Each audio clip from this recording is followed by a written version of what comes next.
আমাদের ভিতরে অনেকেই আছেন যারা বিয়ে করার জন্য ভালো একটা পাত্রী চাই। সবাই কিন্তু সুন্দর মেয়ে দেখতে চাই আমরা, যে আমার জীবন সঙ্গিনী দেখতে সুন্দর হবে, লম্বা হবে, তার চোখ দুটো থাকবে টানা টানা, কত কিছু ভাবি, ঠিক না? কিন্তু সৌন্দর্যই কি একটা নারীর সব? এটা আমি বিশ্বাস করি না। বিয়ে করার জন্য ভালো একটা মনের মানুষই হলো আসল। আপনি কাকে বিবাহ করবেন? যে মেয়ে আপনার পালস বুঝতে পারবে, যে মেয়ে আপনার অভাবকে বুঝতে পারবে, যে মেয়ের আপনার দুঃখের দিনেও আপনাকে ছেড়ে যাবে না, এরকম মেয়ে চাইবেন?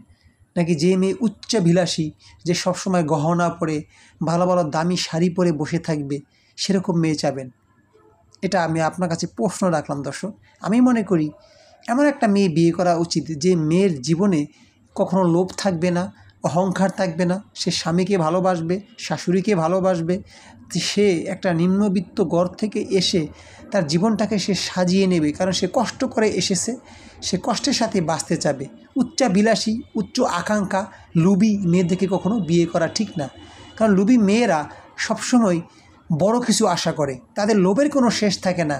আর সামান্য পেয়েই যারা সুখী হয়, সেরকম মেয়েকে যদি আপনি বিবাহ করতে পারেন, দেখবেন যে আপনি জীবনে সুখী হবেন। এটা আমি হরপ করে বলতে পারি। তো এই জন্য বিয়ে করার আগে মেয়েটার চরিত্র, মেয়েটার চারিত্রিক দিক, সে স্বামীর প্রতি ভালোবাসা, বাবা মাকে কতটুকু ভালোবাসে, এলাকার লোকজন তাকে কতটুকু ভালো বলে, এই খোঁজখবর নিয়ে বিয়ে করবেন, ভালো থাকবেন।